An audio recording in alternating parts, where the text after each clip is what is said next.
ये तो हाफिज कुरान था, फिर उसकी कब्र से ये सांप क्यों निकल रहा है? एक गांव में एक ऐसे नौजवान का इंतकाल हो गया जिसने बचपन में पूरा कुरान हिफ्ज किया था। लोग उसे हाफिज कहा करते थे। खबर फैलते ही पूरा गांव जनाजे में शामिल हो गया। हर तरफ गम और खामोशी छाई हुई थी। कब्र पहले ही खोदी जा चुकी थी। जब जनाजा उठाकर लोग उसे दफनाने के लिए कब्रिस्तान पहुंचे और जैसे ही लाश को कब्र में उतारने लगे, अचानक वहां मौजूद हर शख्स सिहर उठा। कब्र के अंदर का मंजर देखकर लोगों के हाथ पांव ठंडे पड़ गए।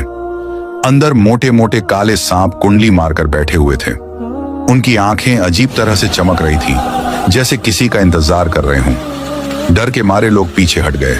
कुछ लोगों ने हिम्मत करके डंडों से सांपों को भगाने की कोशिश की, लेकिन हैरानी की बात यह थी कि सांप टस से मस नहीं हुए। आखिरकार मजबूर होकर वह कब्र बंद कर दी गई और तय किया गया कि दूसरी जगह कब्र खोदी जाए। नई जगह मिट्टी हटाई गई, मगर वहां भी वही भयानक दृश्य सामने आया। कब्र के अंदर फिर काले सांप मौजूद थे।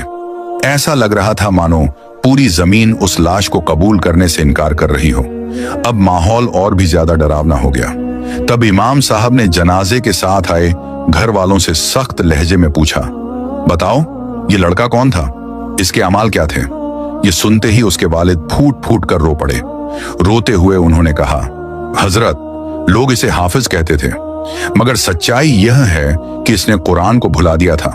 न नमाज पढ़ता था, न रोजा रखता था। सालों से कुरान को हाथ तक नहीं लगाया। नाम तो हाफिज का था, मगर जिंदगी दीन से खाली थी।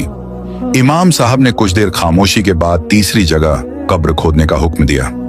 जब वह कब्र खुली तो उसमें भी एक बड़ा काला सांप शांति से बैठा हुआ था।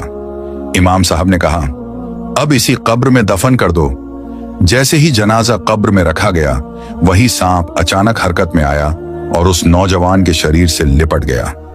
यह मंजर देखकर लोगों की चीख निकल गई। डर के मारे किसी की हिम्मत नहीं हुई कि आगे बढ़े। तुरंत कब्र बंद कर दी गई और लोग बदहवास हालत में अपने अपने घरों की तरफ भाग गए। उस रात इमाम साहब ने पूरे गांव को इकट्ठा कर नसीहत की। उन्होंने कहा, जो इंसान कुरान से दूर हो जाए, नमाज छोड़ दे और दीन को भुला दे, उसे मौत के बाद जमीन भी आसानी से कबूल नहीं करती। सिर्फ नाम का हाफिज होना काफी नहीं, कुरान पर अमल करना जरूरी है। उस रात पूरे गांव पर अजीब सन्नाटा छाया रहा। लोग रो रो कर अल्लाह से तौबा करते रहे। नमाजें अदा की गईं और हर घर से कुरान की तिलावत की आवाजें उठने लगीं।